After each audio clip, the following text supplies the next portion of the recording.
in their game, but those sort of things were just like, wow, really? It was frustrating, bro. It was frustrating as, and to see nothing happen of it, it was just like Graham Ellerslie comes out on a Monday, Tuesday, Yeah, whatever. He'll yeah. spin his bullshit, but it's just like, bruh, Bro, that's how just many times, fucking not bro? enough. How many times, bro? Yeah. And you know what? Well, I think I speak for everybody. Yeah, I speak for everybody when I say that um we still might have lost the game, right? Mm. mm, Yeah, yeah, I'm not yeah. saying that that was the reason we lost the game 1000%. Like we still had Mm. patches in that game where we went to sleep. So Yep. we're not coming out here and saying, oh, it's all because of that one call. But bro, Mm. the inconsistencies are just it's been Yep. happening all season. It's been happening for a long Yep. time. When are you gonna sort this shit out? Yeah. Yeah. it's Annesley should be been really sacked, bro. good this year, though. It's been shocking this season. Mm. I've watched some calls, and I'm literally sitting there like, there's no way you can spin someone like, yeah, it's a fucking laughing stock. Seriously, either Annesley, Mm. and I think the only change, because I shared that post on our group chat today about the overhaul that was. So as Buzz Rothfield said that Andrew Abdo and the other guy are going to do an overhaul in the off season. Peter Valantes. Yeah. Oh yes, yes, Mm. yes. Mm. But, Wait, but hold on, hold on, but hold you on, know, hold on, hold on. What's the overhaul for when the rule states? We're not looking at overhauling. Why overhaul a rule, Mm. right? Here is a rule. There's a contact with the head. That's the mm, rule. So why do we need to Yeah. overhaul it? Yeah. because there's instances where they're not even. I reckon the whole head high fucking rule needs to change anyway. Like some of them, you're not even honestly, they're not even getting hit in the head. And they're Wasn't not. Cam's There's a lot of them Yeah. that just look like because they're throwing their head back, or they're staying down on the field, and then they get up smiling. Yeah. They take a I floor, they think stay that there. yeah, that direct contact of the head with your shoulder, with your because shoulder? anything above Oh yeah, the, from here up, yeah, you just got to be careful as a play. Anyway, like like but even what was frustrating is like Barney, who never takes a dive, never, Ever. he just gets on with it. He fucking plays the game as solid as anyone. He's sitting on the ground just waiting and waiting and waiting for the ref to do his job.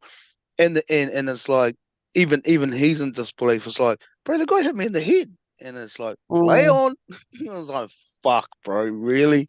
When a player like Barney, who never does that dirty shit anyway, is mm, just waiting, thinking, yep, no, sweet, we'll get the penalty. And it's just like, bro, the officiating, the officiating Shocking. and it's yeah, and it's been that way for a while. And despite the bias bullshit, um, it's like, yeah, that just, and even Roger tumbled over. So it's like, oh yeah, no, that's mm, HIA. mm. Yeah, and it's like, but then And we lose him because he can't even Roger play next never week. fucking does that shit, you Yeah, know. but he can't play the last So game, if and you're it's like, sitting there, fuck, if man, you're that's if you're like, sitting there in the bunker and you saw that, why didn't you just say, yeah, that's yeah, that's that's 10? Like yeah, you've just seen a shoulder. Oh, there was mitigating mm, factors. Bro shouldered him in the face. yeah, I honestly don't think Critter did it on purpose. Honestly, I don't think he's that yeah, type of player, yeah, right? yeah, Um, it was just one of those kind of things. Okay, it was an accident, but he needs to go off. yeah. He doesn't stay on the He field should because have. like Mm. our Yeah. guy's got a HIA, but bro stays on. What? Mm, yeah. But did you see what Paul Straight. Gallen said? Even Paul Gallen said if that was a Warrior, and I can't believe someone's finally said it out loud. He was like, if that was a Warriors player, they would have been sin binned. That's because Yeah. it's And so I was Yeah. just blatant. like, Yeah. wow, someone finally actually said it out loud. Um, because he's dead right. If it was one of our boys that done that to one of the precious fucking doggies, now I hate them. I can't stand them now. And I was actually, and when they were doing well, I was like, well, good on them. I hope they do well, go into the finals. Now I'm like, nah, fuck you guys.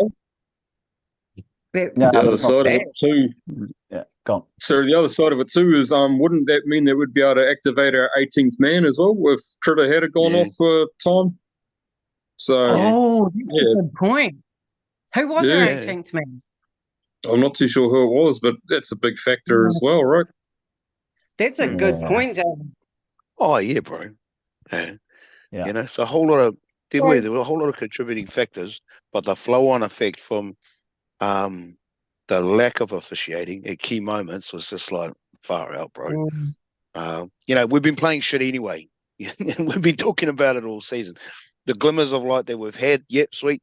But fair to say the last 2 months, if not longer, we've struggled, you know. Yeah. But what happened Friday night was just like, come on, man, fucking we just want to see a decent game of footy, you know, Yeah. and it's just And I'll just reiterate that if Critter had gone off, does not mean we would have won the match. They might have still just held us out and defended their lives out and still would have won the match. I'm not saying that that's But the reason why we lost. it definitely changes momentum, though. I mean, Oh, at that point, harder. the scores wasn't the score still 18-16 or something? Can't remember now. And then No, we lost both our centres, Adam Pompey and Yeah. RTS. But, you know, I reckon it definitely had an impact on our game, to be honest. I'm not blaming, and like you, Nick, I'm not blaming that call, not at all, but No. I definitely think if they put him in the bin and we gained some momentum off that it would have definitely changed the outcome of the game. I think we would have got more tries. Yep. Boosted the boys up. And that's what's shocking, though. It's honestly, this year is just particularly bad. But let me ask a question. Do you think it's the officials' fault or the bunkers' fault for how bad it is? Annesley's fault, or is it a whole group? You know, Annesley, the bunker, and the refs. You know, they've got to call the game. They've got to call the game as they said, and they know the rules way better than what we know the rules, right? So they've got to call it as they see it. But are they blind? Like even all the other opposition players know that Critter should have gone off, but they don't think that. And then what they do is they try and make up for the following games by sending players off that just like touch someone on the chin. Doesn't that just? But honestly, if you watch the calls this year, doesn't it? I mean, to me, I'm just like, man, you cunts are dodgy as. Like, you guys are so. It just makes the game look really suspect. You know, like I think that anyway. Like, it's just like, oh, you want that team to win, and you're doing whatever you can to make sure that team wins because, you know, whatever it is. But it just makes the game, the officials just makes them. They all look like cheats. The NRL, the officials, the bunker. How Starting to look that way. Not see a fucking tackle like that, and the bunker's got 1,000 fucking video angles, and how can you say, oh no, just on report? There's mitigating factors. Well, what is a mitigating factor? What is that? I was just gonna say, bro. I think the officiating side of it, like the bunker, more so the bunker than the ref and the linesman. It's almost like they've been given a script of these are the things you need to keep an eye out for during the game. Happens in the flash, you know, happens in a split second, but it's almost like it's the bunker's job to review that stuff while the game is still live. Hence, they keep going back to the first or second tackle, someone's been hit in the head, and then they'll pull it up almost after the set's completed, kind of thing. So it's like there's a script that they have to stick to. But the downside to that is it fucks with the game because, you know, we're all there just to watch the game and get on with it and enjoy it for what it is. It's reminiscent of what's been happening with rugby. How rugby's going back to all the fouls or whatever back 5-10 minutes ago, you know, and it's finally made its way into league, and it's like, yeah, the officiating side of it. So yeah, it would suck to be the bunker, but again, it begs the question: who has the final say? Because for me, it's like it should just be the ref. The ref should be the adjudicating judge and have the whatever he decides. If he has to call on the bunker, then yeah, okay. But it's like the bunker's got way too much power, and how far back that power can go back into a player is just like, you need to focus on the here and now, and fucking what happened 5-10 minutes ago. If they got away with it, they got away with it. It's like they're trying to broaden the view on the entire play, when it's like you're breaking it down too much. Yeah, there's too much chopping into it and fucking trying to investigate shit, and it's just like, bro, let the game play. Just let it flow. And some of the refs are really good at it. The one Friday night, wasn't one of his better games. So, and I mean, that's just my take on it, bro. It's like, but yeah, they dig into it. Sometimes they dig into it when they don't need to, and sometimes they don't when they should. It's like, fuck. So yeah, hard. It's a hard one to call, bro. But that was blatant too. The Friday night, he should have just picked his balls up and said, Exactly. "Yep, that's a head to understand. the shoulder to the head. See ya." I understand where you're coming from, brother. I understand where you're coming from, but that was blatant. It was obvious as he just needed to look up at the screen and go, "Wow, he's hit him in the head with his shoulder." Everybody in that stadium saw it. As soon as he saw that's Roger, right. he should have known right then and there, after he saw Roger fucking not even be able to get up on his feet. He gets up and then he falls down. I was like, mate, how does that happen? Because you know the players that, like the Cameron, the Cam Munsters and the ones that take forward, heaps of them. And then you know the ones that don't. And RTS doesn't do that shit. He doesn't muck around, So we're talking about this mitigating factor thing, and someone just made a point over here. Kia ora, Jacko. Cheers for tuning in, week out, brother. Mitigating factor was RTS was supposedly falling into the tackle. RTS got sent off. RTS got sent off in the Dolphins game. I think it was the Dolphins game, right? Where he wrapped his arm around a falling tackler. Yeah. And he got sent off then. Right? Remember that? RTS was the tackler and he got sent. RTS has been sent off twice this season. Right? He got sent off the second time. I think it was against the Dolphins. Correct me if I'm wrong. A player was falling. He wrapped his arm around his neck as he was falling, and then he got sent off. So come on. What the? But that's what I mean. It feeds into the whole the bunker.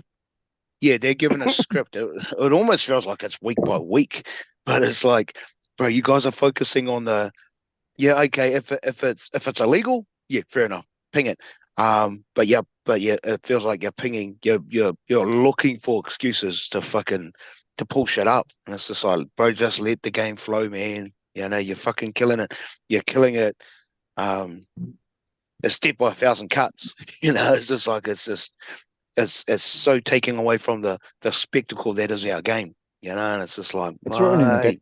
It's ruining the game. I could see some people that perhaps after seeing across all the games, I'm not just talking about Warriors games, but across a lot of the other games, I could actually see some people kind of tuning off, being like, don't even know, because that's what's happened to rugby union. A lot of people have. I've tuned out of rugby union since the last 10 years because I don't know what's going on, and I just wouldn't want this game to start going down that route. The bunker needs to do what they were brought out to do, and that was to check the tries. That was why they were brought out for, nothing else. They weren't there to talk about foul play or anything. Their job was to check tries, and that's it. And they should take it back where that's their job. They've only got one fucking job, and that was it. And now they've given them one job, all this power, all this, like just what you were going back to there about, someone, there's a play, someone gets hurt, then 3 plays later, they're blowing the whistle and pulling it up. It's like, bro, you can't do that, man. Like, if you didn't pull it up then, you can't pull it up 3 plays later. Done and dusted, and that definitely ruins, because the other team thinks, oh sweet, we're moving on from this, and then they get their groove on, keep rolling down the field, and then play stops. Keeping in mind too, like there's still the match review committee that fucking goes through all the footage of the game and then determines, this guy didn't get penalised, but this was an illegal tackle, let's fucking put him in front of the judiciary. That happens still, so there's no need to fucking go back for shit that happened several fucking plays earlier. That's a really good point, David. Yeah. That's a really good Yeah. point. Otherwise, 'Cause it's what's the fucking happened point of with the match Twitter, review isn't it? committee? Mm. Yeah. Dumb. Good point. That's Oh, exactly it's a what bit of a happened with joke. Twitter. Yeah, it's a joke at the moment because it's like, yeah, okay, you're on report. It's like So it's what? almost like, well, that means fuck all. That means Yeah, nothing. you know. Yeah, Yeah. it's frustrating. Annesley was, before he worked in the NRL, he was a politician, and his job as a politician was he was like the Minister of Sports and something like that, the Minister of Sports, if someone in the comments actually knows. But yeah, I was just like, oh, no wonder he got the job. But I'm even wondering if he likes the sport or if he watches it because he enjoys it, because to me it looks like he doesn't know if all about the game and that he doesn't appreciate it for what it is. Like, he just watches videos and makes these calls, but I'm like, are you even sure you know what you're talking about? Because I don't think he does, and I don't think it's going to get any better until they sack him, because he's really bad. He's so bad Oh at yeah, his yeah, job. yeah. He's terrible. Yeah, I don't think he knows. I don't even think he knows half the rules. I don't even think the refs know half the rules. That's why they're finding it so hard to officiate now, is because it just changes all the time. Like on the weekend, we saw someone get penalised for the disruptor rule. We haven't seen that in weeks, months. And there was one weekend. And then this ref decides, oh, I'm going to pull that up. I'm going to, I can't remember what game it was, but it was probably another top 8 team that they, and they penalised the other team probably. Because it's terrible. They make up their mind halfway through the season who they want to be in the top, who they want in the top 8, and that's my belief. They've already made up their mind. Who they want to be in the top 8. Yeah, it's killing the game. I'm sorry, it's not killing the game. I shouldn't exaggerate. It's making the games harder to watch. Yeah. Oh, fuck. It's making the games harder to watch because like now, something happens and you don't really know what's going to happen. You're like, is he going to get sent off? Or they're not going to get sent off? Or is he just going to play on? And then it's just like, it's such a simple game, right? That's what attracts a lot of people to games, sports in general. Football's a huge game because you kick the ball into a net. You got an offside rule. That's it, right? Yeah. And we don't want this game to start going down the route of the bloody rugby union world where you've got like all these angles and you've got all these rules and you can do this then, but you can't do this now. And you got this. And it's just like, as soon as that happens, might as well just fucking close down this channel. And they want to take that rubbish. They want to take that rubbish to America. Nah. Jesus, even they'll be confused. Even they'll be like, hey, what the hell is going on? Because I think their sports like NFL and basketball are pretty bloody simple. Like you grab the ball. It's better to be simple. Yeah. It's better to be simple so that people understand what's going on. I remember when I was living over in Sydney, I was working with this chick and she's loved AFL. And I said, oh, I watched it. It doesn't look that great. And she goes, oh, it's just really easy. You just kick the ball through those 2 posts. And she goes, I don't understand rugby. And she's talking about rugby union. And I said, all right, no, you got a point there. You just go to a game and watch someone kick it through the post and that's it. Nothing else. And they get like 100,000. They get like 100,000 people coming along. But that's what the league used to be like back in the day. It was just brutal, big hits, hit-ups. Fucking, and that's what it was. That's why people fell in love with the game. That's why I loved it, is because those fucking big hits, the main play football, and now, but all these other stuff. Thank you, my darling. All this stuff's come out, and it's oh fuck. Even as a fan, even if you've been a fan for 20 plus years, you don't even know what's going on. And I'd like to think that we know the game pretty well because we've followed it for so long. But now I'm lost sometimes. I'm like, hey, even knock-ons. I'm like, that wasn't a knock-on. That fucking went backwards. It went backwards. Yeah. But every drop ball is now a knock-on, even if it. Yeah, I'm like, mate. Yeah. Oh, what about forward passes? What about forward passes that come out the back of the hand? Well, if the hand's going backwards, but the ball's going forward, then it's not a forward pass. But how is it? I was going to say, bro, because we scored a try on the weekend. Like during a play, forward passes get pulled up, but when it comes to scoring a try, they don't get pulled up. But it's illegal every other time, except in the act of scoring a try. I'm like, that doesn't even make sense. Make it make sense. Oh, I was gonna say, bro, so Graham Annesley, I had a feeling he was a ref. Yeah, back in the day. So he was a NRL ref up to 1997. Yeah. So he was just kind of adds to the frustration because he knows. So he's got a bit of a background in the game. You know, He's been and there. it's just like, He's fuck, done it. bro. Yeah. He's So been whatever there. he's trying to teach his refs, or if the powers there be who he's answerable to, kind of thing. But he's not doing that. He's doing the game a huge disservice, bro. He what's that, Tons? He was an NRL ref. Yeah. Well, it would have been the Winfield Cup back in the day. Yeah. So Did you say I had a 97, feeling. bro? Yeah, he finished up in 97. So So between that was Super League year, 1982. right? So Yeah, bro. You know, so he does have a history in the game. Yeah. Yeah, because I had a feeling, fuck, I'm sure he was a ref back in the day. But he was yeah, you know, and so he's got a decent understanding, especially as an officiator. But it's like, bro, even with that knowledge, you're just destroying it now, you know. And it's like, yeah, okay, that was over 20 years ago, but it's like you're just not helping us, bro. That's out the gate, considering he's an ex-fucking referee. That's got me really confused now. Yeah, makes it even worse. Yeah. Makes it heaps worse. So the bro's been there. He's done it. He's officiated. He's worn the whistle. You know, been on the field. Like, wow. Yeah, at the top level. Well, 97. Yeah, top level. Hasn't done it probably since then, but has a very deep understanding of the game. I don't know. Yeah. I don't know. So, Look, I definitely think it's time for him to go, though. That's kind of like, bro, you're not helping you and your cronies. You know, clean their board out. You're not killing the game. You're not killing the game, but you're poisoning the game. Yeah. Oh, fuck yeah. I think what's the big pom? James Graham, he's a commentator now. He was talking about, you know, let's try and get former players in the bunker and you know, trying to help the refs, guys that know and have lived and breathed the game. Yeah, you know, so they just to add a bit of perspective to what's actually going on. It's not a bad call, bro. And he made that call months ago.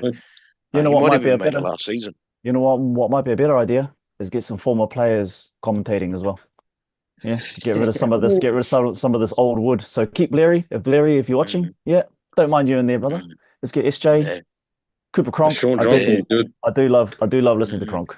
I do. You know, he's just like another level. He definitely sees the game. Yeah, he's got a bit of a monologue when he's talking. Yeah. Monotone, sorry, and it's kind of like, but he's analytical as fuck, bro. He's a master, you know. Yeah. Let's get Big Willie Mason in there. Oh, Big Willie would be a crack up, bro. Mate, he'd be choice. Yeah. He'd be mean on the sideline. Fuck, every second word would be. That'd be entertaining. It'd be entertaining as hell. Yeah. Oh yeah, okay. Love Big Willie. Yeah. Love you, buddy. Yeah, bro. So with that game, I'm not so pissed off at the players because I just thought, man, the amount of I just think the officiating ruined the game. It could have been a great game. Yeah. I think the score could have been, you know, like we could have gone toe to toe with them, but I just think I think that official ruined what could have been a really good game. And I feel for the boy because he was that bad that he was that bad. I think he ruined the fucking game. Not the players, not our players. Was him. He just lacked the stones to make the call. You know, I was just like, he shouldn't have been there. I don't know who else he could have got him, but I don't think I don't think he can handle that type of pressure game. He officiated another game of ours, and I'm sure it was at home. It might have been at home too, and he was bad then. He was it the bad in Dolphins that. one?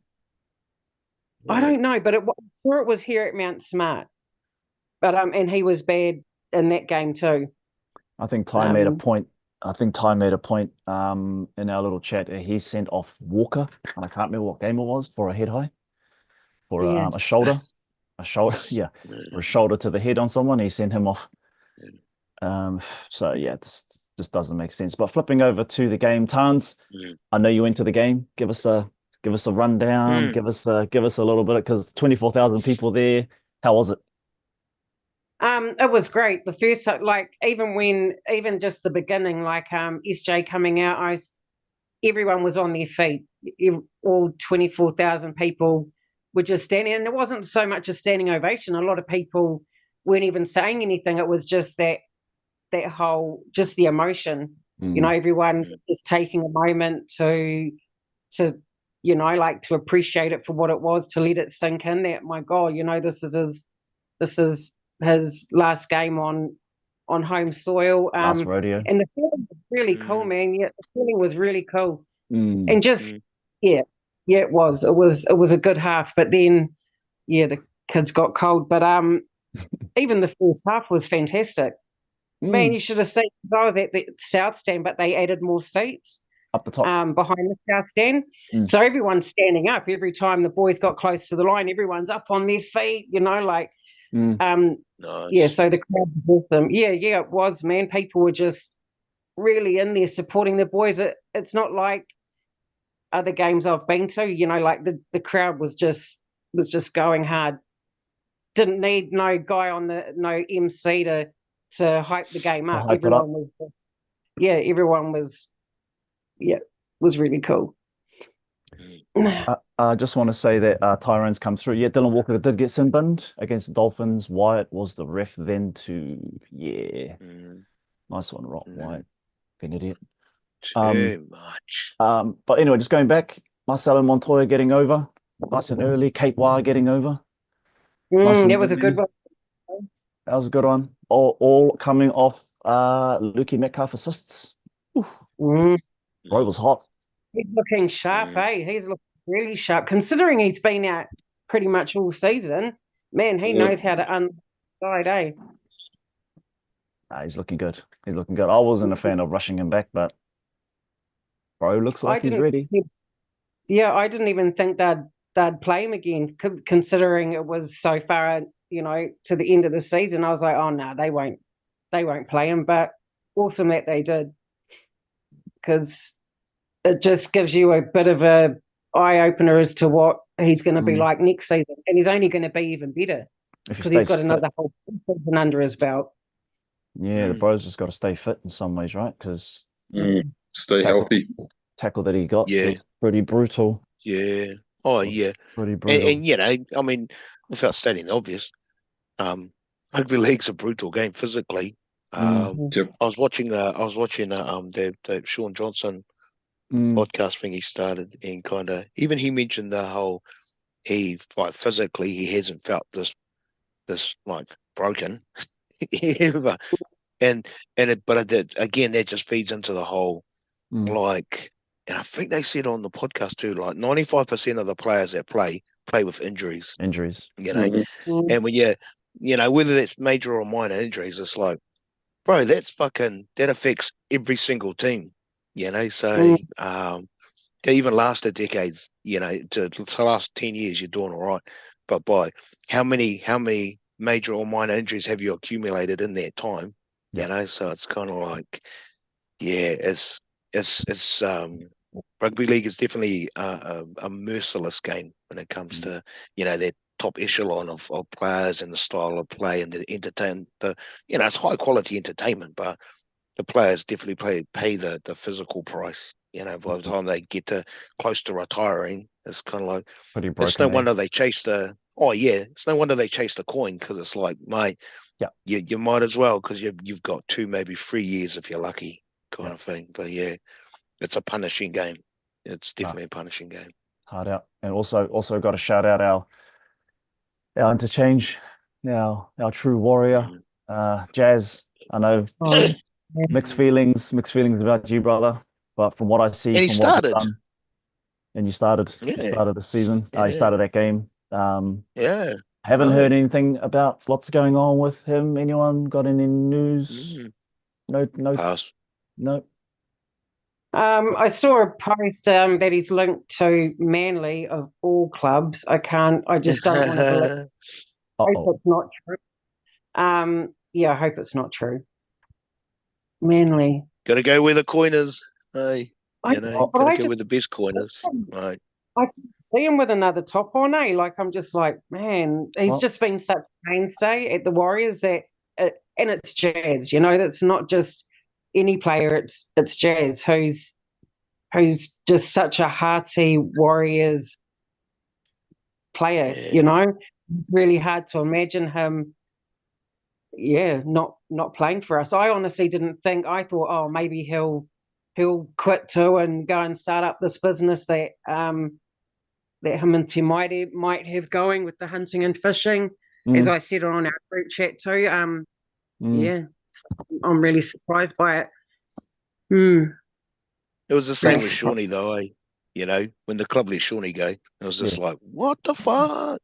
And then the next season you see him in a Sharkies jersey. And I was just like, and I hated him for that season. I was just like, you piece of shit. But it's kind of like, and that very season, I think they played in Wellington because we went to that game and we beat them.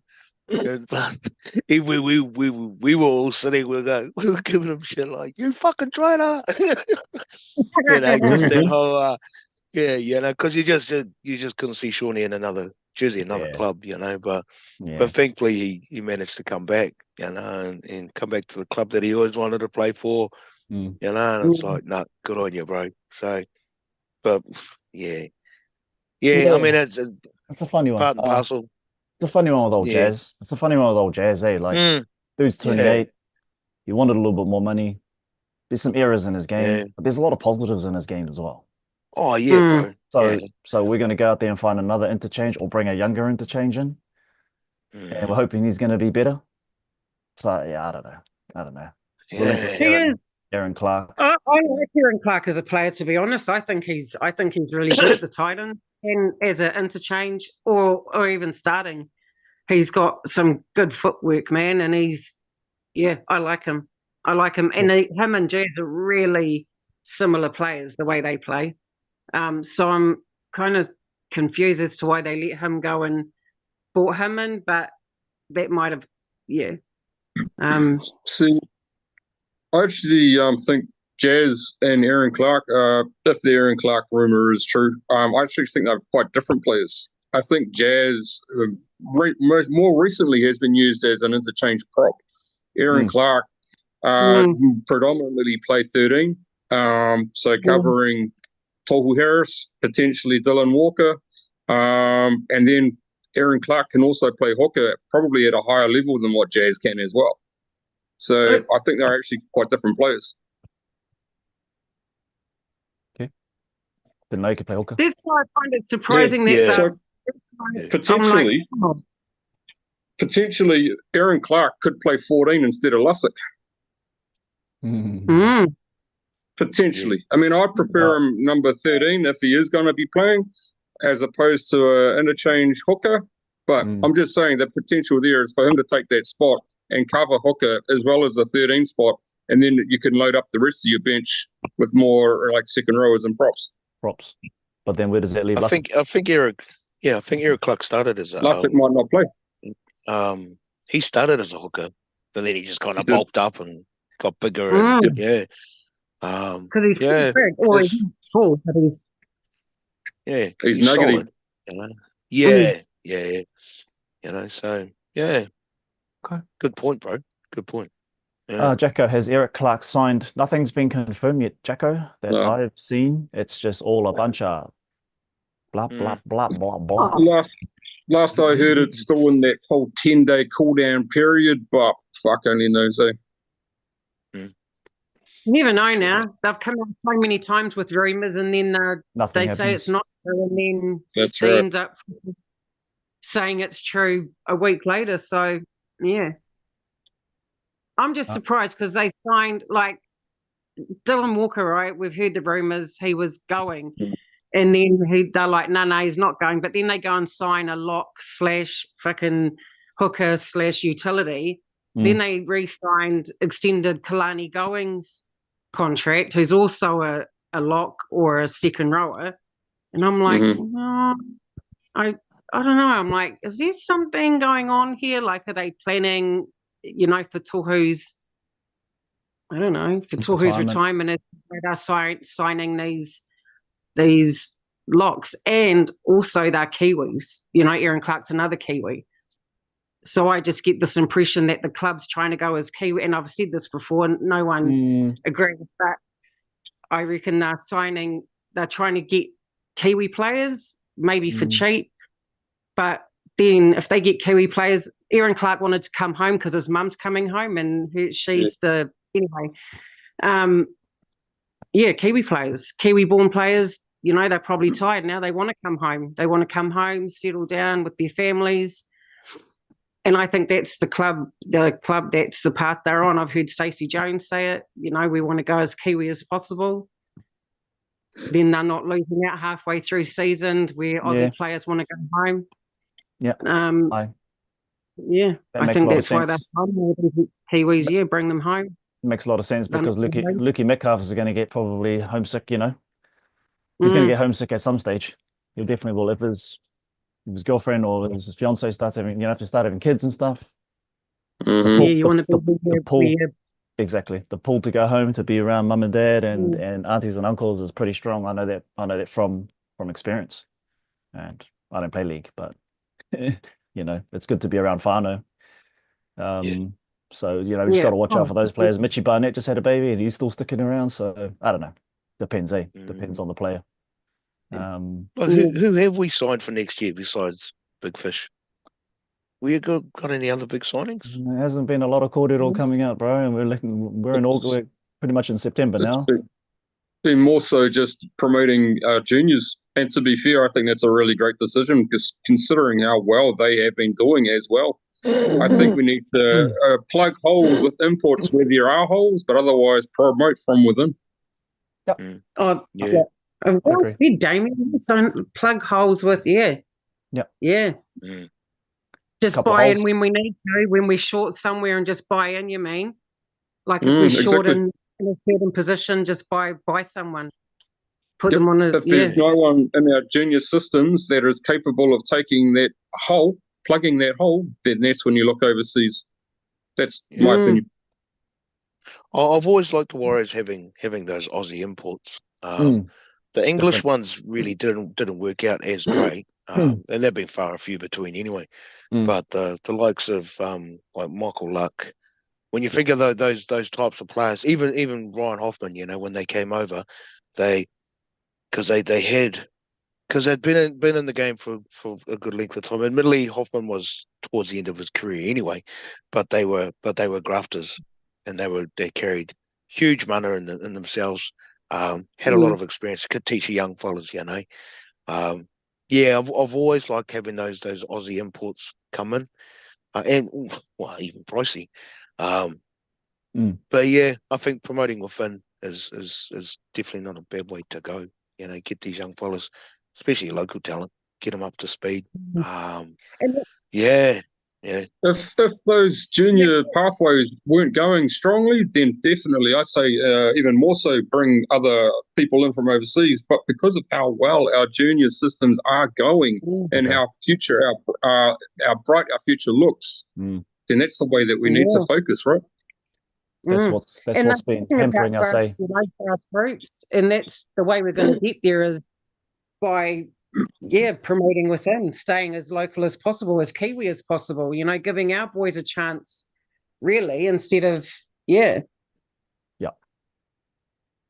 just want to read out a couple of comments one from Ty. If Aaron does come, what does that mean for someone like Kalani Going, who just re-signed? Good competition. That's a good point, brother. So was Kalani Going when he re-signed? Was he told, bro, you're going to be, playing in the 17 next year, or is it we want you to hang around because we think you're an awesome leader. We want you to hang around and play cup, and you bring that next level of talent through. We don't Well, know. he's probably one of the oldest in Cup too, because I think he's 26 or 28. So he's I'd not say so. in regards Not to, young. our Cup. Yeah, but I'd love to see him have a run but I remember in the Dolphins game last season he was gassed, when they interviewed him afterwards and they were like, he was like, oh, I'm gassed. And so it was good for him to have that run. So I'm hoping this year he got fucking fit enough because he could be on the bench next year sometimes. Because I don't think he's played first grade this season, has he, Fano? I Not don't this year. remember. I don't remember seeing him in No. any team list Tuesdays. Not this year.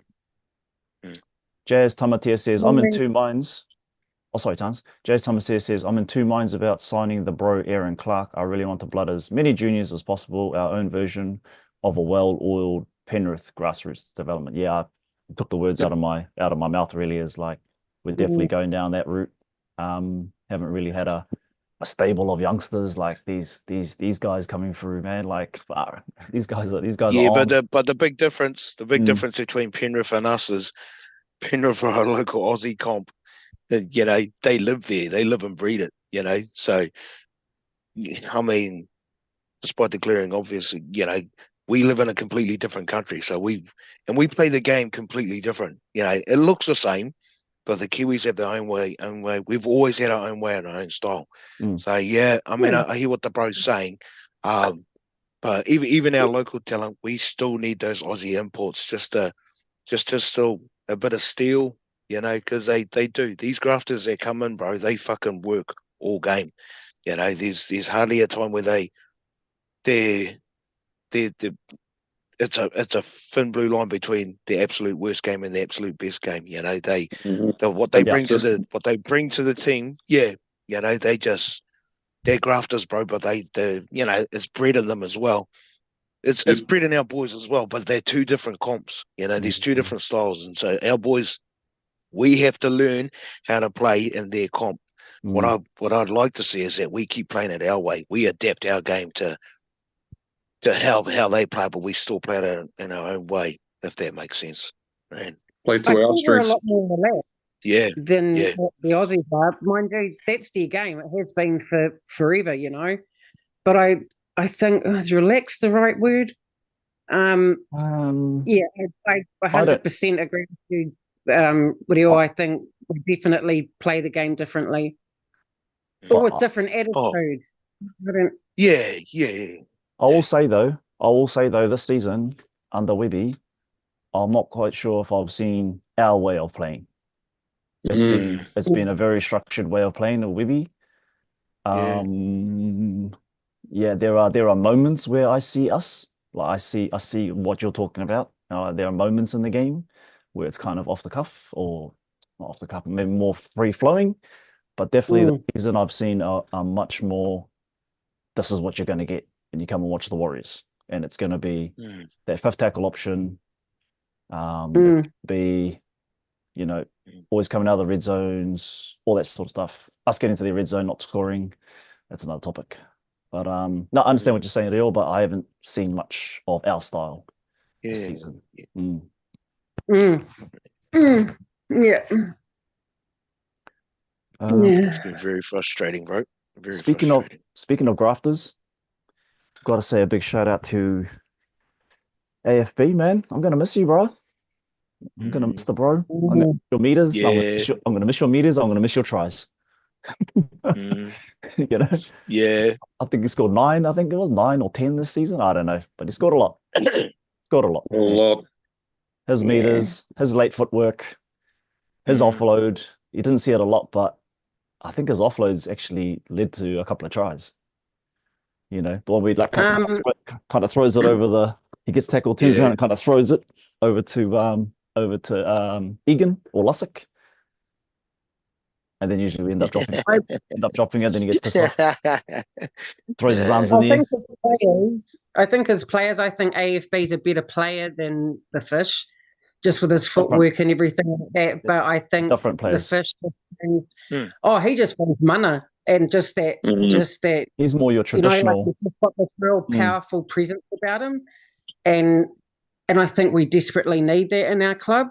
We need that person that's got that fuck around and find out attitude. Yep. Because just one, him standing there in front of you, and he's like, that must scare some, he's got that about him, that presence. Mm. And I think we desperately need that at our club. Yep, desperately. I agree. I think that we stat-wise, he doesn't compare with AFB's. AFB's stats are just freaking amazing. But what I am hoping is that it will be a collective effort and that all of our forwards will lift in order to make those stats up. Yeah. Yep. And I think they will. Can you imagine him and Mitch Barnett kind of working together in that department and just being like, boys, man, this is, especially directing our mate. I mean, young pups. If you rather have anyone else directing our younger boys in cup, just having them coming through the ranks and witnessing someone like him, you'd just want to play good. You'd want to, not because out of fear or anything, but just because you watch me, I'm going to be the man too, kind of thing. Definitely. I think he's going to, and being a 3-time premiership winner, I hope him and Webby trade some real important information. Mm-hmm. Yeah, but losing the bro as well, we're talking about plugging holes. We've now got to plug a hole of a prop that averages 100 to 130 a game average and scores one try every 3 games or no, one every 4 games, sorry. So we need to plug a 9-try hole and a prop that can get us into positions in the field for our backs to knock it on. Yep. Maybe it's as I say, you're not going to get that from one player. It needs to be a collective effort. Yeah, okay. I think the way you're going to plug that is by having your forwards are just going to have to work harder. And not to say they haven't worked hard, but I'm just saying they probably need to do a bit more, Yep. Yeah. And I think too, so AFB takes a lot of minutes.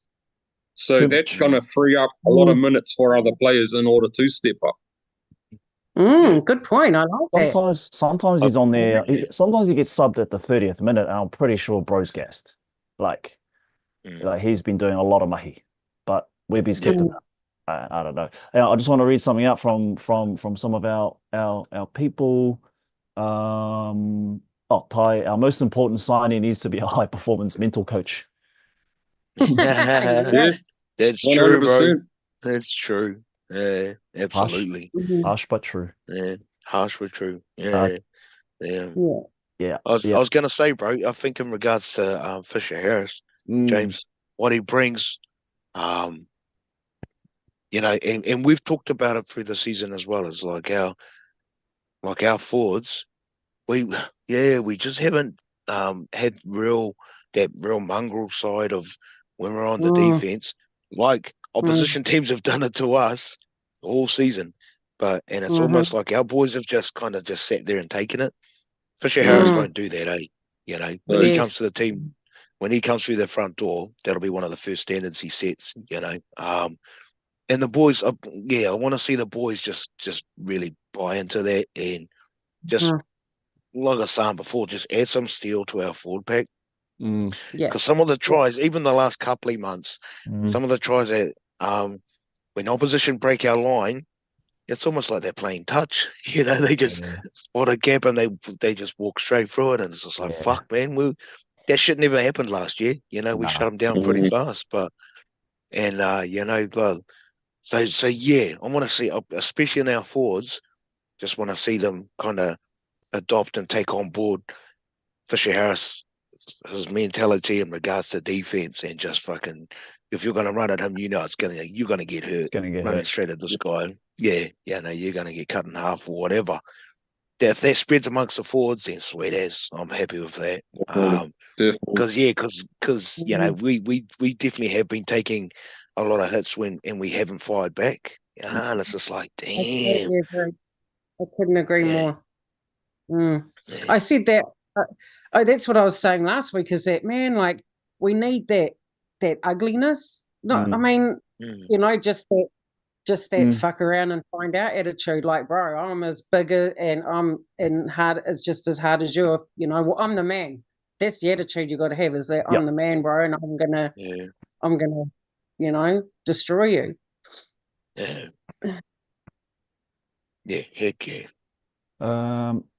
Jacko here. I would like someone like Wayne Smith to come in as a mentor for Webster and help, much like John Hart did with Ivan Cleary when he was a rookie coach. I mean, I think Damien, you've said it before, and I think I've said it before as well, is like a support system around our coach. Definitely. Getting him the support that he needs. Maybe it is a mental coach. Maybe it is, you know, bringing in these other ones who've been there and done it in other sports. You know, we see it a lot. We see it a lot in like, anyway, bringing in and helping the bro out because it's a second year and it wasn't a great year for him. So when Webby signed up, you know, there was all this talk of how Ivan Cleary was going to be his support person and whatnot. Bro, Ivan Cleary's a bit busy doing his own shit. That ain't going to fucking happen. He ain't going to be able to say, oh, Ivan, you got some advice for when we play you next week? That ain't going to fucking happen. You know, surely he's not going to be like, nah, bro, you're coaching the enemy. I'm not helping you do shit. Like, you have to figure it out on your own now. But yes, wouldn't be half bad. But surely when it comes to the mental thing, surely they have mental coaches, wouldn't they? You'd think so. You would hope so. It's just such a mental, you've got to have that attitude mentality. And I'd just assume that they'd have mental coaches. If they have one, I'd be firing them pretty fucking quick. Yeah. I was just going to say, I think it's pretty evident. Yeah, pretty evident that the whoever's been talking to them, the boys, for whatever reason, you know, and you know, I'm no fucking expert in this area, but the boys haven't been listening. Frustrating. I suppose it doesn't help when you've had a season like we've had. So let's go back to injuries, right? Yep, players play with injuries. I get that. But if you're playing with an injury and you win a game, I think the injury is probably going to be felt a little bit less. Whereas if you got injuries and you're losing games, man, those injuries are going to be hitting hard, right? They're going to be hitting harder than when you actually win the game. I mean, we had injuries last year. Remember, we had a few injuries, but we were winning games. We were winning games. We were winning games when we had guys in the bin. Yep. You know, we were still scoring points in games. When like it's different when you're winning games though, because you're waking up in the morning, go, yeah, I'm sore, but man, that was a mean game. We won by 2 points. The other thing to think about too is how are our players coming back after injury? Because to my knowledge, other than Luke Metcalf, they've all come back lesser players. So are they coming back too soon? What the fuck? You look at CNK, you look at Sean Johnson. That's just two that come to mind. But fuck, I'm sure there's a lot more. They come back and they're half a player. Yeah. Maris has come back with a totally different attitude. You know, just doesn't Marita, great example. Yeah. I really noticed it. Yeah, when the funny thing is, he's not even. It's like he's not mentally here. Like his fucking. It's like he's got 2 brains. One's lost and the other one's out looking for it. The funny thing is, it's a good one. The funny thing is, when you spoke about that mongrelness just before, Real, if you had said those words last year, the first player that would have come to my mind would have been Marita Nukure. But notice how we all sat here. We all sat here silent, trying to figure out which player is the one, because he was the guy. He was the guy. He was the guy that you just don't want to mess with. But now something's happened to the bro. Honestly, Marita, he was you find yourself. Yeah, he was definitely the wolf in the wolf pack, bro. He would go out hunting and he'd spot someone and you were history if he had you in the sights. But again, that goes back to with Fisher Harris coming over, because I'm just looking at our 4-pack, the likes of Marata, some of those young fellas, Halasima, Laban, Sifakula. Holy hell. They will all feed off Fisher Harris, bro. So whatever Fisher Harris brings next year, those boys are going to feed straight into that, man. It's going to be like, ooh. Yeah. Try not to get too far ahead, but not to get too far ahead. You have to get, like as fans, I think we've got to find something to look forward to, and I think every year we do, and I'm just I'm glad it's James Fisher Harris, because he definitely demands respect, and I don't mean that from an ego point. I mean he's the Kiwi captain. Fuck, I mean he's yeah, and so the boys really they're in a position where they don't have a choice but to respect him, because all the accolades he has, and he's fucking a beast. Look at the size of him; he's a monster. And he's won 3 titles already. Okay. So if we just take a little glimpse into the future, and people at home can actually jump in on this as well. So got a situation so that bench, right? That bench got Jackson Ford, which we haven't spoken about in flipping months. Right? Has everyone forgotten about the bro? Yeah. He's a starting second rower. And then he was actually a starting prop for one of the games. Got him. Marata starts. But I actually quite like him off the bench. Yeah. And then we've got Lussick. We've got a fort, like, who's going to be that 14? Is it going to be Aaron Clark? It's going to be Lussick. CHT. Could be CHT. Yeah. So that 14, 15, 16, 17. Damn, it's who's getting that? And then you got all the youngsters. I'd have Chanel at 14. Then you got all the youngsters. Chanel at 14. Yeah. Chanel can play fullback. He can play in the halves. Halfback. He can play. Can be a hooker, halfback, fullback. I mean, he played fullback for Samoa. Was it Samoa? Yeah. So I'd definitely have him as 14. Yeah, great utility. Knows more positions. I mean, fuck, why wouldn't you? Instead of playing someone that just knows, it's just a hooker cover. Yes. Yeah, Jacko says Marata into prop off bench. I actually like Marata coming off bench. He came off bench a few times last year and was that mongrel. Oh, yeah. And he came off bench this time around, I believe. He didn't start this. He went into centre. Fuck, that's right. Yeah. I wonder, just on Marata, I wonder if Webby or someone else has said to him, bro, you need to just control that aggression a little bit, because he was a little bit of a penalty magnet last season, but he's just dialed it back way too much this season. I don't mind a bit of mongrel. I don't mind giving away a penalty early on in the game. I'm just going to throw my hands up there. If it's in the first 10, 15 minutes, smash, penalty, okay, set the tone. But then calm it down. Yep.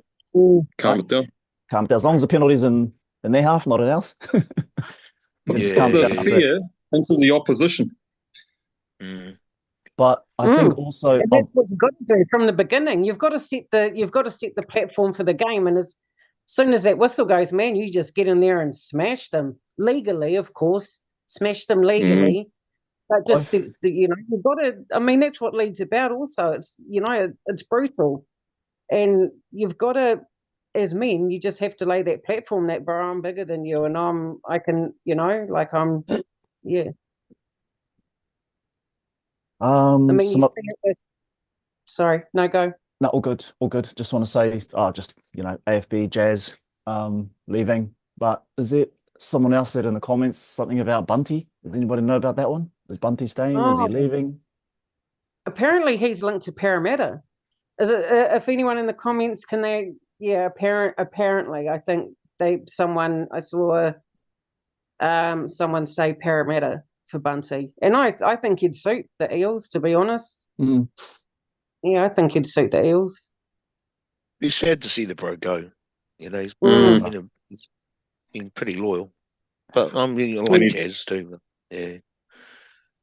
Good thing about Bunty is how he's been on such a small contract, simply because the last time his contract came up, he was given permission to look around and no one wanted him. Then he wanted to stay in New Zealand, so they just gave him a minimum contract. So he's done what he can on a minimum contract. So while he's going to free up a little bit of a hole and a little bit of cap, it's not going to be much. Who are you going to replace that with? It's a shame to see him go. Well, he's been sitting in cup. He's been sitting in cup for a couple of rounds, isn't he? Yeah. So he's probably not going to want to stay in cup. Maybe, I don't know. I don't know the bro personally, but he might yeah, he might be looking at other options. I just hope someone has picked him up if that's the case, Yeah. because he's got stuff to offer. Oh, Oh, yeah, it bro. should be. Absolutely. And it Yeah. totally depends on what the coach is like too. I mean, you know, I think I said this last week. Look at the players that the Storm get. I mean, he's got now the Storm have just signed what's his name, Utoya Kamanu from the Tigers, their prop. And look what Wow. Bellamy done. Look Wow. what certain coaches can do with certain players. And I mean, you Mhm. look at Ali, for instance, he was Yes. he wasn't great when he was playing with us. He next minute goes to Melbourne, and bro, he's probably one of the best, if not the best, second rower in the competition. He wasn't well coached when he was here.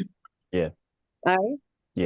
He was not well coached when he was here. Stephen Kearney, no. to a lesser extent, but mostly Nathan Brown, didn't know how to fucking use him properly. Mm. And now look, I'm just like, bro, like he's mean. He's mean. Form And second rower, pretty much. Yeah, and he plays long minutes. I think he even plays 80 minutes a game. I mean, he catches the bombs, he scores tries, and he's got that attitude where, bro, like let's go.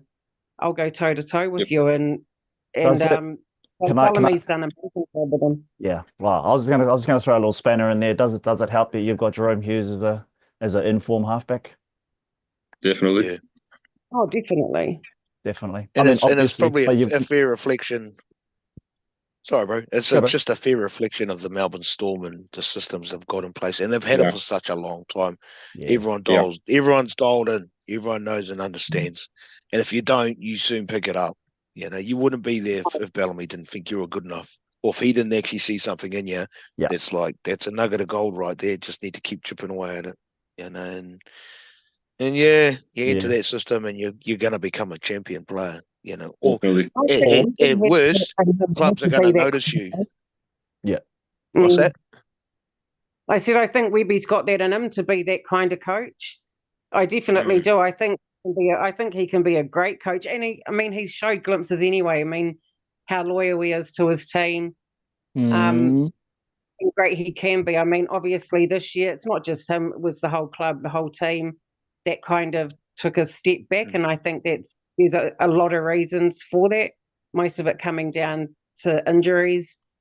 You know, like I saw Roger. There was, I don't know if you guys read it, and it was RTS. He was saying, you know, it's really difficult. It's been difficult for me this year because I've had to play left centre, then right centre, then fullback, then left centre. He's like, so I have to learn. You know, I have to switch. Carry with this arm, fin with this arm, go to the other side, fin with this arm, carry with this arm. And he's like, so it's always been changing. So, and I didn't think about that. I was like, actually, that's a really good point. That, you know, so he really hasn't had that time to build into that quality centre because of all the changes that's gone on. Whilst we're on that one, just a bit of a mihi to RTS for choosing his whakapapa and going to Samoa. Yeah. I'd say when Kiwis play Samoa next time, if they've got a full strength team, that's gonna be a game.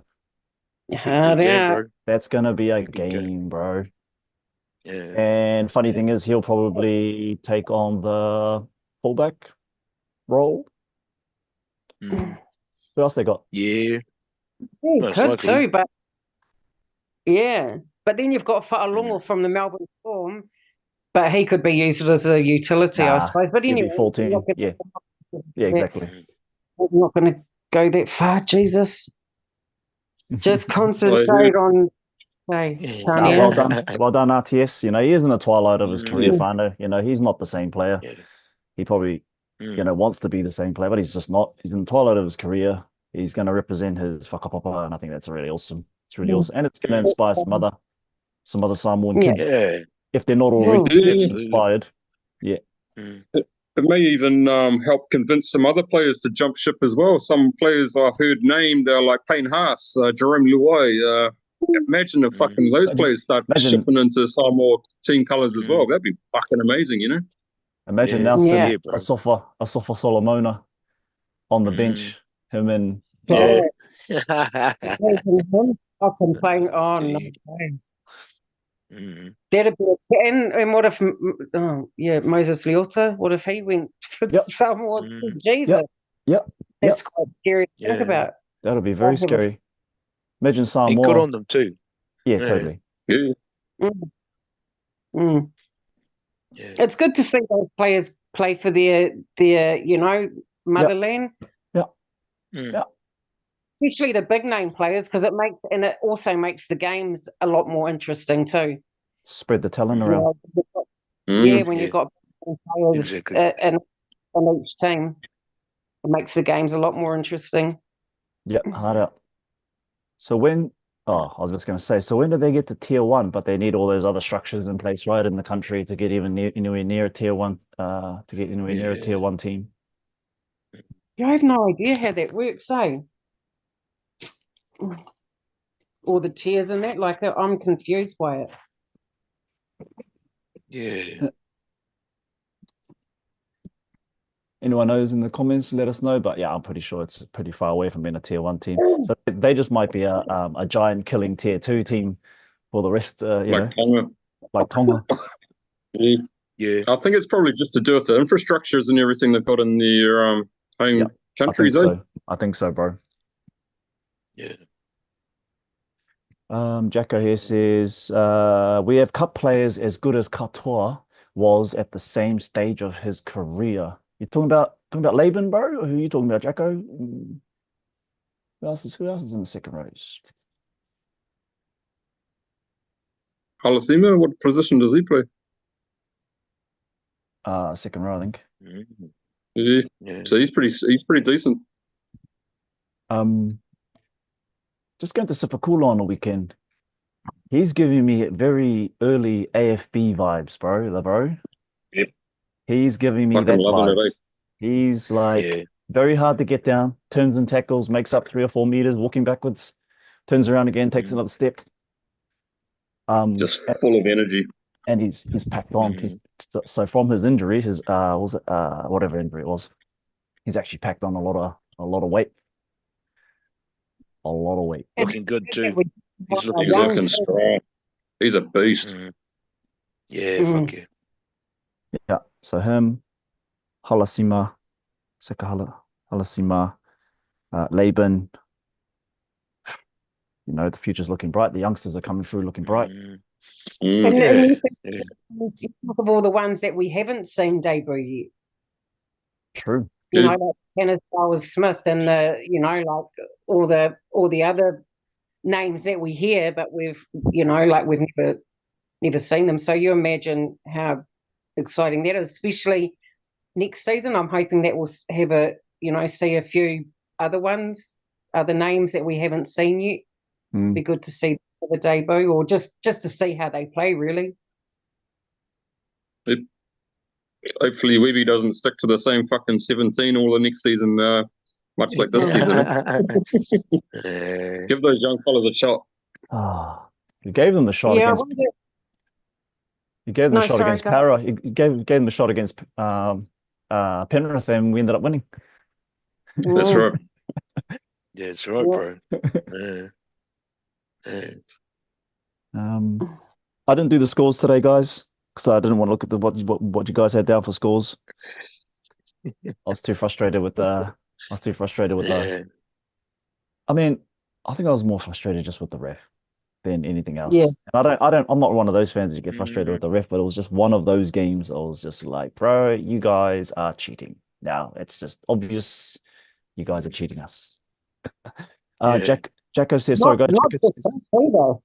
Not just us. I think it's all the bottom 8. Like the Tigers have had almost, and it's not, and I watch these games and I'm left puzzled. The Tigers have had almost 20, I think it's around 20 sin bins this year. And I'm like, for what? They're at the bottom, and I honestly do now. I watch and I'm like, bro, like, do they want to keep them there? Do they want to keep them there? Yeah. Even the Titans, you look at them and you're like, there's no way you should be in the bottom 8. Like they shouldn't be. No. But I just think that there's certain teams, You know, like you tell me, how is it that Melbourne Storm have been in this competition for all these fucking decades and they've never been in the bottom 8? Surely there's some bias there because there ain't no team that's good. That's that good. My answer would be their coaching systems. Yeah. That's what we fucking need. Mm. I remember years ago when I was just hanging out for the fucking, the big three of the Melbourne Storm to hang up their boots so that the Melbourne Storm could be a shit team. But they just replaced them with other fucking amazing players. That is good coaching systems. Yeah, man. I agree. I'm just like, man, like, what is it? What we need? Yeah, yeah. Bellamy. Just, yeah, now Tony T says Bellamy. One word, Bellamy. I've got a quick question too. Anyway, going back to the team lineup, where the fuck does Rocco Berry fit in next year? Like, I love Rocco. I'm a Rocco fan hard. Like, I think that's where we dipped a bit too, because when he went off, we lost his kick chase. His defense, man, on the edges was probably the best out of our edge. Yeah. Well, going on what we've seen this year with the players coming back, based on that, he walked straight into the team. He'd be back to right centre, no doubt. Yeah. But then it's got me because I'm like, well, hopefully they learn how to kick on the off season, how to get conversions and stuff. Otherwise, Adams Pompey's probably going to be a mainstay. But I just think Anyway, I'm just saying, I hope Rocco does come back into our starting lineup next year. We've definitely missed him. I'm sure you will. I think we've missed him too. I think he's really underrated. But anyway, sorry, I always go off script. You're right, Dan. We forgot about a player as well, and this is a player, and I was trying to think around who else is coming up from that cup team, which is Zion Mai'u. Yeah. That's another one. Yep, good up and coming prop. Shit, yes. Can you imagine him coming off the bench? Yeah. Can you imagine him coming off the bench with all that fucking energy? Yeah. I reckon him and Sifikola would just feed off each other too, eh? Oh, I can hit bigger than that. No, I can hit bigger than that. Yeah. So you'd have Barney, you'd have this is the problem. Fisher Harrison, Barney starting, and then potentially Sifikola and Mau as their cover. Fuck, bro. I can't love it, bro. That's a nice front row, bro. That's a nice front bro. row. That's a good prop rotation right there. Yeah, heck yeah. So CHT, Mai'u, Sifa. Yeah, spot for one more. I say Halasima. Yeah, I'll go Halasima. Damn, that's crazy, boys. And like, what's happened to Laban? Is he injured? No, he's been playing. Pretty sure he's been playing. Pretty sure he played. See, I reckon Laban's strengths are probably in one of those, almost like a Jackson Ford role where, like, he's just got a massive motor on him. So you have him out there for a lot of the game. He's a real workhorse. Whereas guys like your Halasima, your Sifikola, your Mai'u, Zion Mai'u, just fucking energy, just impact. Shorter bursts, like 20 minutes or so. Yeah. Just massive bends, just massive energy. Yeah. Nah, Jacob Laban, I knew. He scores tries. He scored a try on the weekend. I think he scored like 2 tries the previous weekend as well. He's been playing. He's been playing. He's a good player. Wouldn't mind seeing him back in that top team. Yeah. Wouldn't mind. I thought the bro would have got a couple more call-ups this last couple of rounds, if I'm being real honest. Yeah, same. Yeah, Tahi Bro said he scored last game. Yeah. Laban had a good game in Cup. I thought I would have seen him. Anyway. I'm gutted that Cup's not free to watch. Or that it's on Sky Sport now. They are sometimes. They put their games on, but not even on YouTube. I don't even find, sometimes you might find the odd whole game, but yeah, YouTube, nah, Sky Sport now, nah. So it's really hard to to watch them unless you've got that New South Wales Cup, but you've got to pay for it.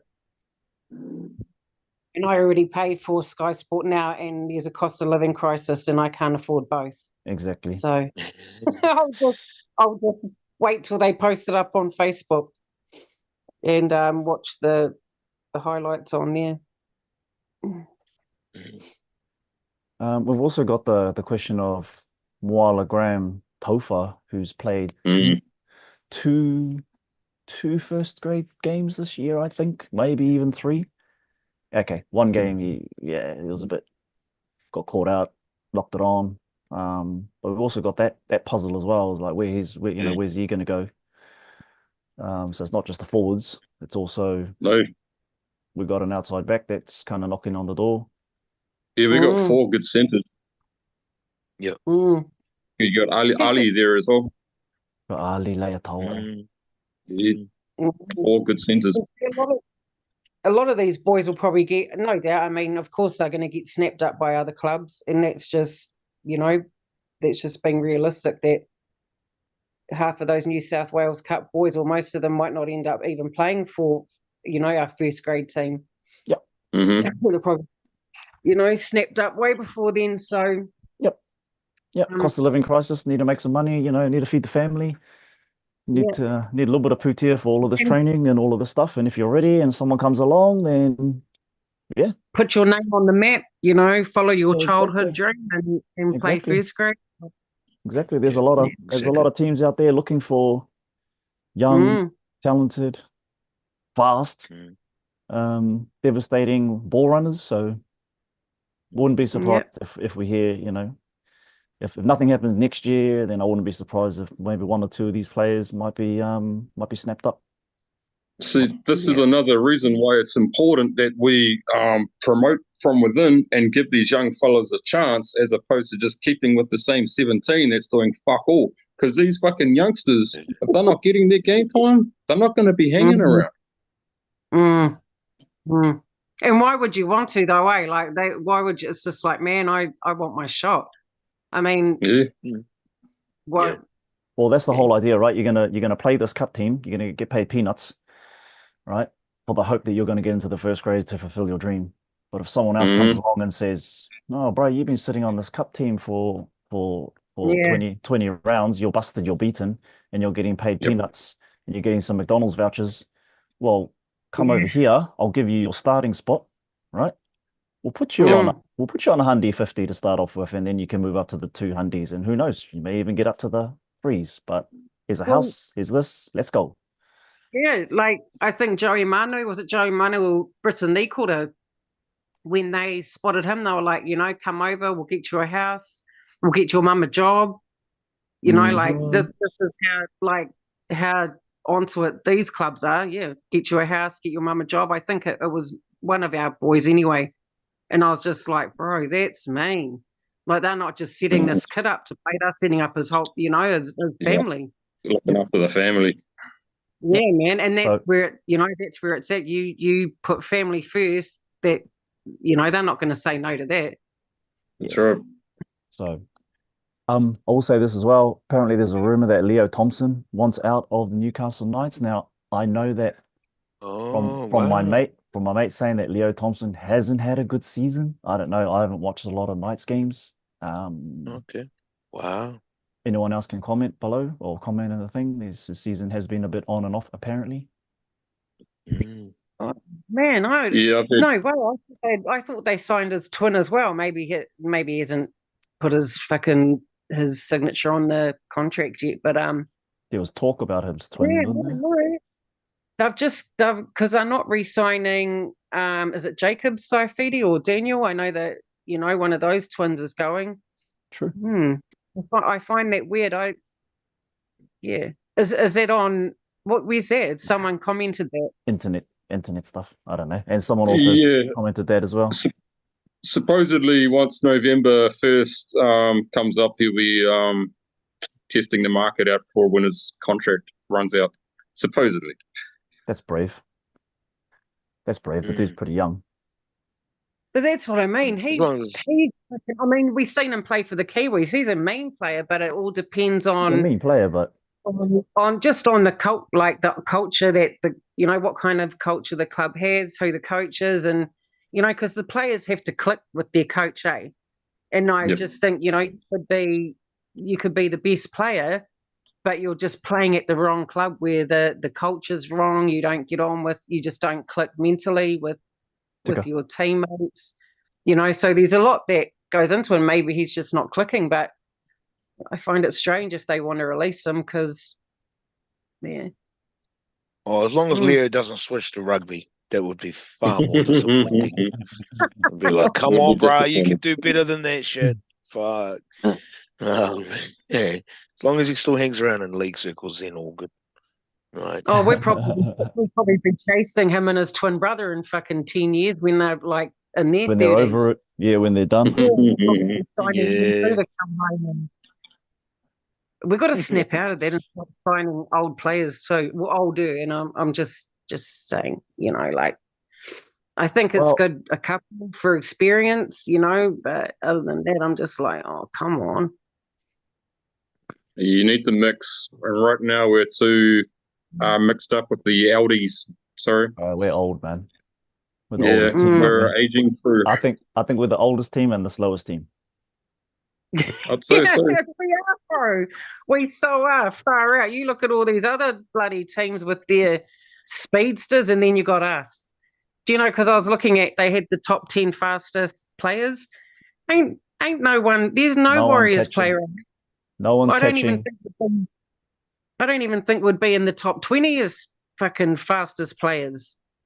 No one's catching Fa'alongo. No one's catching Khan Pereira. Can you learn how to run faster? No, you said that before.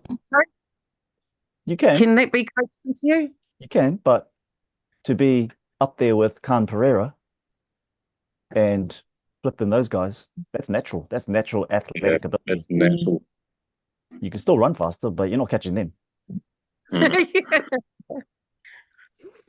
Oh gosh. Well, the only place we can go is upwards, and that's a good thing. Onwards and upwards, man. We can't. I'll tell you what. I'm just surprised that we've managed to hold on to 14th place for the last month, and that the 3 teams below us have just been absolute shite. Worse than us. The fact that we haven't dropped it, worse than us. That we haven't dropped to 15th or 16th. We've held on to 14. Kind of flicked to 13th, but then jumped back to 14. Well over the last month, man, and it's just like how the mighty have actually fallen. I'm going to look into that, bro. I'm going to look into that for next week as well, to just cover off some stats and stuff, and just think, wow, the not just the Tigers, but the Eels and the Rabbitohs of all teams. As bad as our season's been, we're lucky we're not any of those bloody fans. That's our only shining light. Is it possible that they could leapfrog us if we lose if we against the Sharks? Well, 2 rounds to go. We've only got 1. I just hope we win. They're only on 16, and I think the team above them's only on 16 too. So that's pretty shameful. Para beat us not too long ago. Oh yeah, Parramatta. They smashed us. I think they're on 16 as well. Yeah. So so they could be a little bit better than us at some times, eh? Well, how about we do that for next week? How about we kind of like just round off the season, eh? Let's just round. Yeah, bro. Yeah, bro. Let's just put it to bed. Write it off. Bury it. Yeah, bury it. Right. Bury this whole. Write down any questions. Write down. I'll write down anything that. Maybe we'll come. We'll come next week with like your most favoriteest moment, because it's going to be a hard one for that one. We could talk all day long about how bad we have been this season, and I think every Monday it's kind of turned into that. But how about we come? I don't know. We'll come with some kind of positives. I'll just jump over to the comments. I like that idea. Yeah, awesome. I'll jump over to the comments. War One says Saab can smoke Khan. So let's just put that into perspective, right? Khan. Oh, yeah. So he's like at 30 fucking 38 Ks, I think. Saab can smoke him apparently. Roosters have Jennings and JWH, who are the oldest in NRL, DCE, Rapana, and SJ. Yeah. I understand where you're coming from, bro. But we've got a lot of olders. Yeah. I'm sure Daly's the oldest. He's like, and you got Kieran Foran. He's up there, 34. He's up there. But it's the amount of players that we got that are old as fuck, eh? That's the issue. Yeah. But some of those older players, DC, Kieran Foran, they're probably having the fucking seasons of their life. Some of them great seasons, man. Yeah. Oh, shit. Yeah. And that was cool, like for Foz's 300, his Manly teammates turned up to his game, you know, and it's like, oh, bro, that's me, bro. Yeah, that's awesome. Yeah. Went up there to watch him play and stuff, and it's just like, that's again, the camaraderie side of them playing together and stuff, and it's just like, no, after that game and Foz is doing his thing, but they spotted him, or he'd spotted them, whatever, but they were, it was just, completely unrelated to the Warriors, but I just thought that was pretty cool that they made the trip to the game to tell him, good on you, bro, well done, congrats, blah, blah, blah. Massive and he deserved it too. He'd earned it. Yeah. And old JWH come back from suspension and then he gets suspended again. I'm like, like 310 True to games. form. I'm sure half of your goddamn freaking holiday tenure has been spent on suspension. True to form. Hey. Yeah. It's like Wiz and Wiki. That's why they've been able to play so long. Yeah. Because of the amount of breaks they get. Yeah. That's right, bro. They just can't help themselves. Gotta love the sport, eh? God, there's some fucking funny shit that goes. Yeah. Absolutely.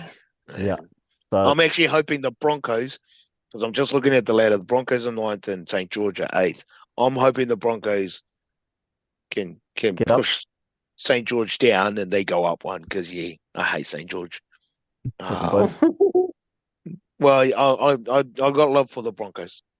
The Broncos and the Rabbitohs are my second favorite teams. And they but I want to see them. I don't want to see St. George in the top 8. Fuck them. Yeah. If the Broncos can sneak their way in, I'll be happy. They're only 2 points behind them too. So anyway. JWH has spent more than a full season suspended. Yeah, I mean, it's just the way it is. That's not surprising. Right? That's just the way it is, isn't it? You know, but can't stay on the field.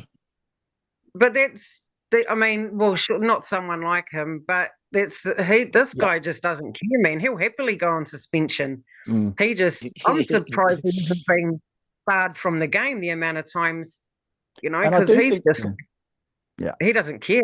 He'll just smash it. Yeah, head high, flying arms. But that's been our Monday Night Corridor, guys. I hope you guys have enjoyed coming along. It's been, as always, therapeutic for us. I hope it's been really good for you guys. Next Monday will probably be our last one for a little wee while. I don't know. We'll have a corridor about it, see what we're going to do. But maybe we'll come together. You guys come together as well, and maybe name your. I was going to say memorable moment, but it could be memorable good, memorable bad. I don't know, your favorite moment of the season, whether it's a player coming on up from cup, whether it's a try, whether it's, I don't care. I don't really care right now. But I hope you guys have been enjoying this Monday Night Corridor, and we'll see you guys on the next one, eh? In the Monday. Right. Yeah, bro. You know it. Hey. Go to the fucking Warriors. Yeah, up the fucking Wars. All right. Ka kite Ciao, whānau. fellas.